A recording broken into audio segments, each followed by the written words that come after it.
Okay,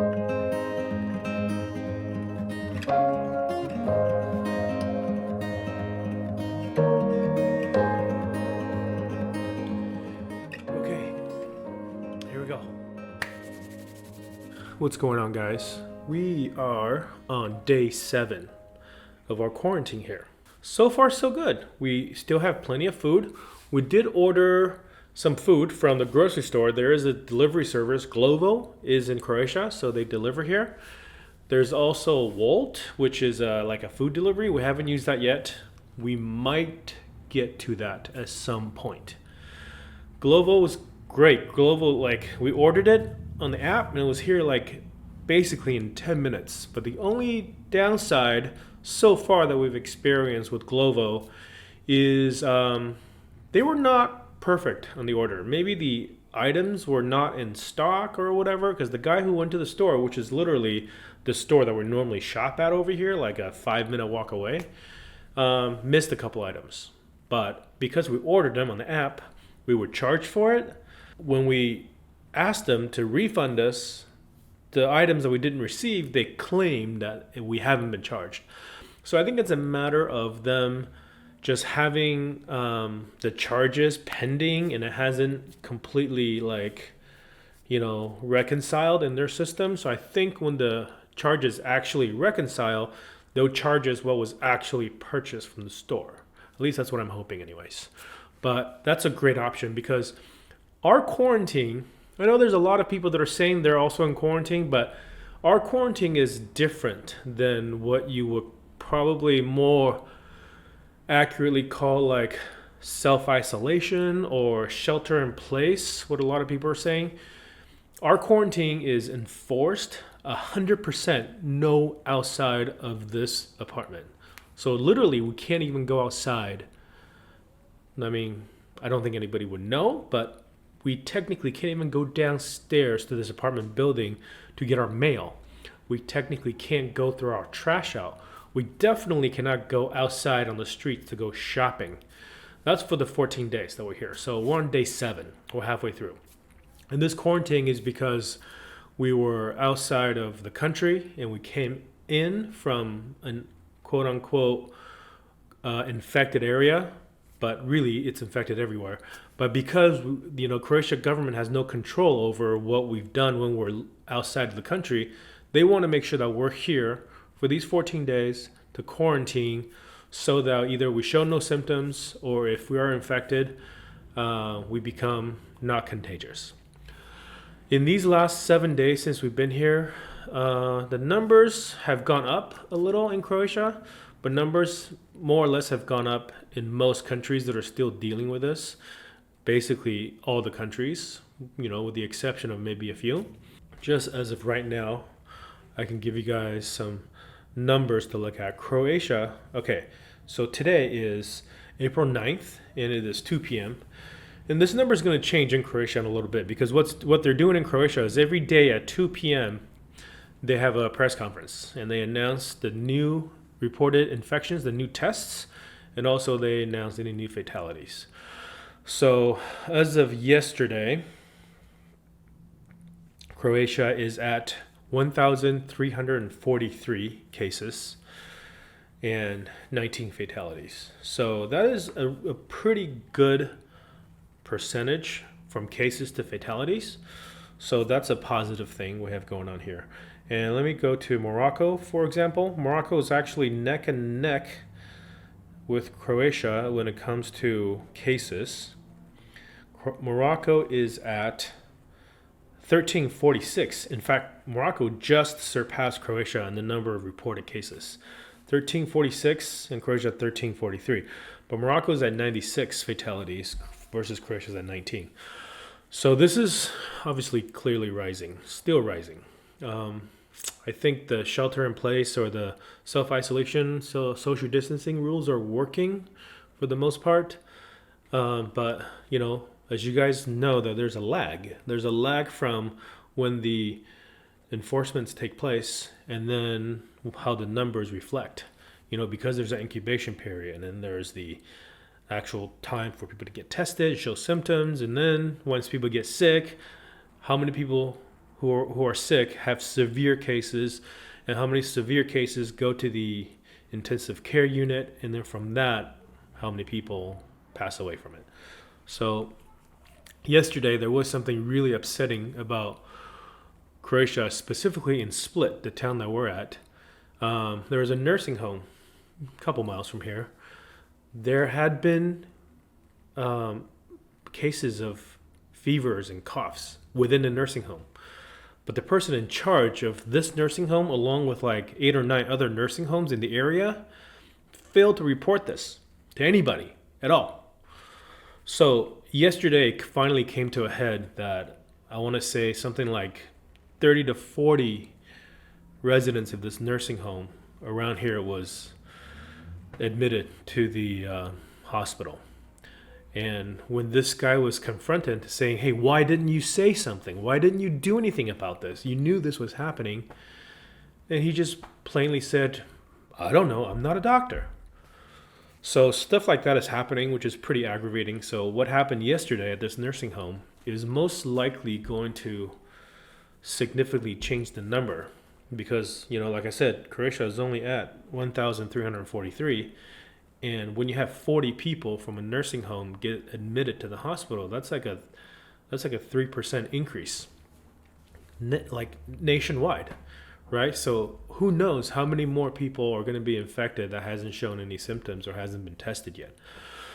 And because this is a nursing home with a bunch of older people, the fatality rate's likely going to be very high. So that is not good news for what happened there, but for the most part, though, people that we can tell from looking out our window, just by looking outside, they're wearing masks, they're keeping their distance from people, so that's all pretty positive.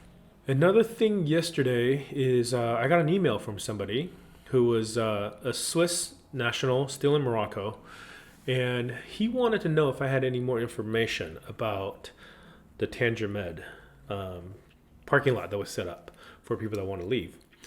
But really, after we left, we knew that there was another ferry that departed last Thursday, which is almost a week ago now. Actually, exactly a week ago today. And as far as I know, since then, there hasn't been other ferries, at least taking people from that parking lot. But I didn't know for sure. So I reached out to a Facebook group and asked if anybody knew that the parking lot still had people waiting for ferries. And a local Moroccan, thank you for responding, said that the parking lot is now empty. There's nobody there. So when we left, the word was that anybody who wanted to leave still should get an exceptions transit permit and drive up there and wait there. And it sounds like only 2 ferries ever left and picked up people from that parking lot. Our ferry and the ferry that left 3 days later. As far as I know, nobody else has left. However, the person who told me that the parking lot was empty did also say that there was a GNV ferry that he saw at the port. I think he works at the port, possibly. He saw at the port that there were campers boarding it, and it was coming from and going to Genoa in Italy. So I inquired a bit more about that, and it sounded like that ferry was not organized by any country's embassy. Somehow it just had permission to come and go to the port of Tanger Med.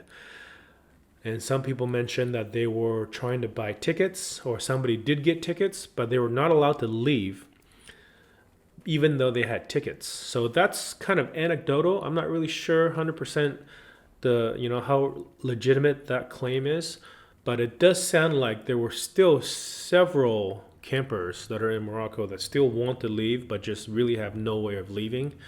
And I want to help. I don't know how I can help short of making videos like this to kind of get the word out there that if you still want to leave, the best way for you to do it is to just continually contacting your embassy, letting them know your desire and how strong it is for you to want to leave, because they got a bunch of other stuff that they're dealing with, I'm sure, right? So it's not this worldwide situation is not unique to anybody's personal problems. If you want to leave the country that you're at to go home, you're going to have to be the squeaky wheel. You're going to have to make a lot of noise. So, they put you higher up on their priority list. But because otherwise there's lots of other priorities that they got to work with. I say that because I couldn't find any information that's publicly shared on social media or anywhere. Nobody's making videos like this that says, hey, we want to leave, how do we get out of here, how do we get attention? You got to have to kind of make some noise yourself. Then somebody said, oh yeah, they're communicating through some WhatsApp groups, which is a great way for people to communicate with each other, but there's no way for the outside public to see the discussion, let alone share and find out just the number of people that want to leave. So I think there are a lot of French people, because by and large, the people that are spending their winters in Morocco largely are French campers. I think there's some Dutch people, there's some Germans that also want to leave, but without knowing exactly how many there are and who you are and where you're trying to go, it's really difficult for me to help. And because YouTube turned off my comments, it's difficult for me to kind of connect you with other people as well. But I will make, just like the last video, I'll make a community post and I'll put the link in the description down below. So but when the comments for this video gets turned off, you'll still be able to make comments on that community post, as well as a Facebook group link that will also accept comments. So go check those out. Try to, communicate with each other there. That's the information I heard as of yesterday, that there's still several people, hard to tell the number, how many exactly, that want to leave but are unable to. But for the rest of you that are still in Morocco, we keep in touch with a lot of our friends that are still there. We have friends that are in the Palm Oasis in Tafrout. We have friends that are at the hot springs in Guelmim. We have friends that are in outside of Agadir, in the place where we were at. They're all still there, and it still seems to be really safe. People are still really friendly. Sounds like supplies are, plentiful, and that people aren't like hurting for, food or water or anything like that. But it does sound like that the temperature is getting hot. So it might start to get uncomfortable soon. But on the positive side, supposedly warm temperature will help suppress the spread of the virus. So let's keep our fingers crossed that's the case. And I know those of you that are still out there, I think it's going to be probably a few more weeks, but I hope that regular ferry service will resume from Tanger Med to Algeciras soon. As long as the case numbers start to flatten out, it's still pretty bad out there, And being U.S. citizen living in Croatia, we feel pretty fortunate because Croatia has done a really good job of controlling the situation. The U.S. is a totally different story. When you have this much time in quarantine, all of you guys know this because you guys are all staying at home, presumably, like we are. There's just a lot of time to look at news and watch people's reactions, read Facebook posts and stuff like that. I see a lot of Facebook posts from the US that are spreading conspiracy theories about, the 5G network, which is a ridiculous one, about, miscounting corona cases where fatalities are caused by other means like cancer or heart disease or diabetes. That is how this virus kills people. This virus kills people because they're vulnerable, they're immune deficient, they have underlying conditions. So yes, if you have cancer, if you have diabetes, if you have heart disease, you may die of those diseases that you already have, but a lot of people are passing away because it's accelerated by contracting the coronavirus.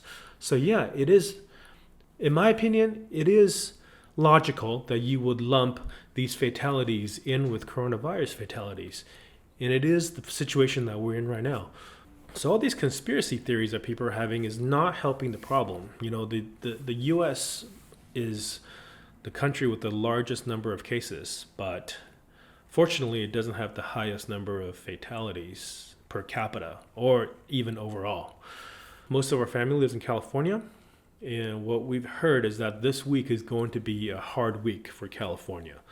So, we're keeping our fingers crossed that things don't get too out of hand and our friends and family there are okay. I hope you guys are staying safe, staying indoors. This is all going to be over soon, and I'm working on my next video as we speak, which is about our time in Chefchaouen. Thank all you guys for watching this last video from our time in Asala.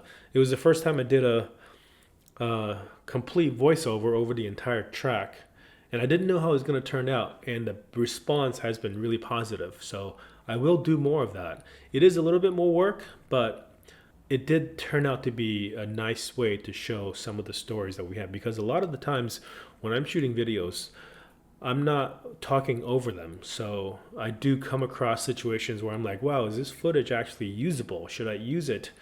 Or, am I just going to have to shoot something else where I can explain the situation on the microphone better?